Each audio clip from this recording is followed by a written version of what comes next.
అసలు దేవుని యొక్క మహాకృపని మనం పొందుకున్నామంటే అర్థమేంటి? సరైన అర్థం ఎప్పుడైనా గ్రహించారా దేవుని పిల్లలారా? మనం ఈ రోజున ఊపిరి తీసుకొని ఇలా ఒక కొత్త నూతన ఉదయాన్ని చూస్తున్నాము అంటే అది దేవుని యొక్క మహాకృప కదా. ఈ మాట ఎందుకంటున్నానంటే, హిజ్కియా రాజు జీవితాన్ని మనము పరిశీలించినట్లయితే యెషయా గ్రంథము 39లో ఆయన అష్షూరు రాజును ఓడించాడు, ప్రాణాంతక వ్యాధి నుంచి బయటపడ్డాడు, 15 సంవత్సరాల ఆయుష్ను పొందుకున్నాడు, సూర్యుడి నీడ సైతం వెనక్కి తిరిగిన అద్భుతాన్ని చవిచూశాడు. మరి ఇన్ని అద్భుతాలు చూసిన తర్వాత ఆ రాజుకు కృతజ్ఞతకు బదులుగా గర్వం ప్రవేశించింది. ఆ గర్వమే అతని పతనానికి దారితీసింది. ఇక్కడ మనం గ్రహించాల్సింది ఏంటంటే, శత్రువు ఎప్పుడు మిత్రుని రూపంలోనే వస్తాడని. బబులోను రాజు మెరోదక్ బలాదాన్ హిజ్కియాకు లేఖలు, బహుమతులు, కానుకలు, స్నేహపూర్వకమైన అభినందనలు తెలిపాడు. మరి బబులోను ఒకరోజు యూదాను నాశనం చేయబోయే శక్తి అని హిజ్కియాకు తెలియదు. అందుకే హిజ్కియా రాజు ఇక్కడ ఒక పొరపాటు చేశారు. తన ఖజానాలు, వెండి, బంగారం, ఆయుధాలు, తన రాజ్యంలో ఉన్న సంపద అంతా దూతలకు చూపించాడు.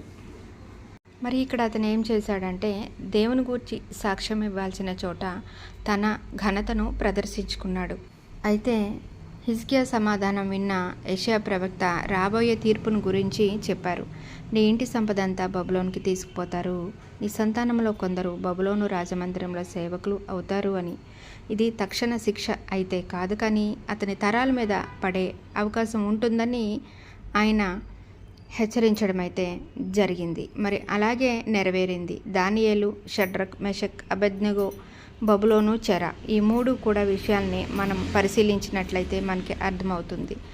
ఒకరి గర్వం తరాల శాపానికి కారణమవుతుంది. ఒక రాజు చేసిన పొరపాటు ఒక తరం కాదు, అనేక తరాలు బాధపడ్డాయి.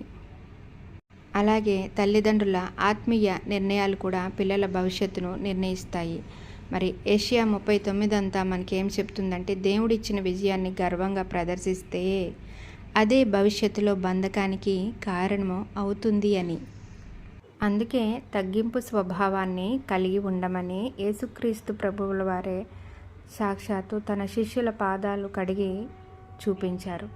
మరి ఇక్కడ మనం గమనించాల్సింది ఏంటంటే, ఎన్ని తలాంతులు ఉన్నప్పటికీ, నీకు ఎంత ఘనత ఉన్నప్పటికీ అదంతా దేవుడిచ్చాడని ఒక చిత్తానికి వినయంగా నువ్వు లోబడిన రోజు దేవుడి యొక్క అపారమైన కృపా కనికరములు ఎల్లప్పుడూ నీ జీవితానికి తోడుగా ఉంటాయని గ్రహించడం అయితే మర్చిపోవద్దు.